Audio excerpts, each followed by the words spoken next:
કહીશ કે આપણે જો ભગવાન પર વિશ્વાસ રાખીએ, ભગવાન પર આપણને વિશ્વાસ હોય તો આપણી પ્રાર્થનાનો જવાબ ભગવાન જરૂર આપે છે. એક ડૉક્ટર ઈશાન હતા. એ પોતે જાણીતા કેન્સરના નિષ્ણાત ડૉક્ટર હતા. એમને ઘણા બધા સંશોધનો કર્યા હતા.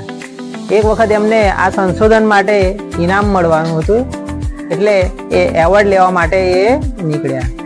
એ પોતાની ફ્લાઇટમાં બેઠા તો કમનસીબે ફ્લાઇટના એન્જિનમાં કોઈ ખરાબી આવી, એટલે એમને બીજી જગ્યાએ ઉતરાણ કરવું પડ્યું. ત્યાં એરપોર્ટ પર ઉતર્યા એટલે એમને તપાસ કરી તો બીજા જે વિમાન હતા એ ઘણા મોડા હતા. એટલે એમને પૂછ્યું તો એમને જાણવા મળ્યું કે જો એ ટેક્સી ભાડે કરી લે તો 2 થી 3 કલાકમાં જ એ જે જગ્યાએ પહોંચવાનું છે એ જગ્યાએ પહોંચી શકશે. એટલે એ ટેક્સી લઈને નીકળ્યા. પણ આ વખતે પણ એમને નસીબે સાથ ના આપ્યો. રસ્તામાં વાવાઝોડું આવ્યું, વરસાદ ધોધમાર શરૂ થઈ ગયો અને એટલામાં ગાઢ અંધારું પણ થઈ ગયું. એટલે ડૉક્ટર પોતે રસ્તો ભૂલી ગયા. એમને ભૂખ પણ લાગી હતી અને થાક પણ લાગ્યો હતો. એટલે આજુબાજુ નજર કરી કે કોઈ જગ્યાએ એમને વિસામો મળી જાય તો. એટલામાં એમને નજર એક નાનું એવી ઝૂંપડી પર પડી. એક નાનું એવું ઘર હતું. એમને દરવાજો ખખડાવ્યો.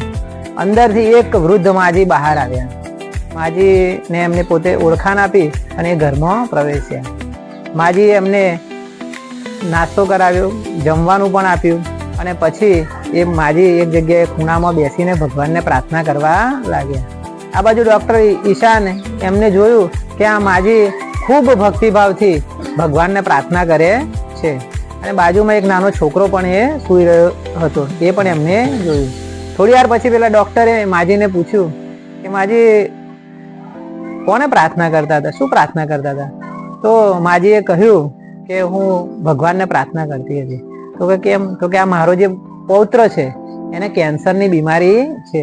અહીંના શહેરમાં મેં ડૉક્ટરોને બતાવ્યું પણ એમને કહ્યું કે જો ડૉક્ટર ઈશાન છે એ ડૉક્ટર ઈશાનને જો બતાવવામાં આવે તો આનો ઈલાજ થઈ શકે એમ છે.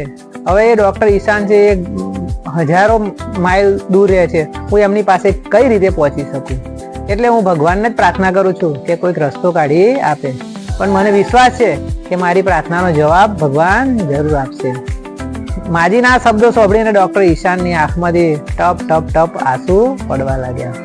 ડૉક્ટરે માજીને કહ્યું કે માજી, ભગવાને તમારી પ્રાર્થનાનો જવાબ આપી દીધો છે અને આ મારું વિમાનનું બગડવું, રસ્તામાં તોફાન આવવું, વાવાઝોડું આવવું, મને રસ્તો ભૂલાવી દેવો, આ બધું તમારી પ્રાર્થનાના કારણે જ થયું છે. અને આ તમારી સમક્ષ જે ઊભા છે એ ડૉક્ટર ઈશાન પોતે જ છે. હવે હું તમારા બાબાની સારવાર કરીશ. અને ડૉક્ટર ઈશાને એ બાળકની દવા કરી અને એ પોતાની સાથે લઈ જઈને એની સારવાર એમને કરી. એટલે આ વાર્તા પરથી આપણને શીખ મળે છે કે જો આપણને પૂરી શક્તિ શ્રદ્ધા હોય ભગવાન પર અને વિશ્વાસ હોય તો આપણી પ્રાર્થનાનો જરૂર જવાબ આપે છે. પણ સાચા દિલથી પ્રાર્થના કરવી જોઈએ.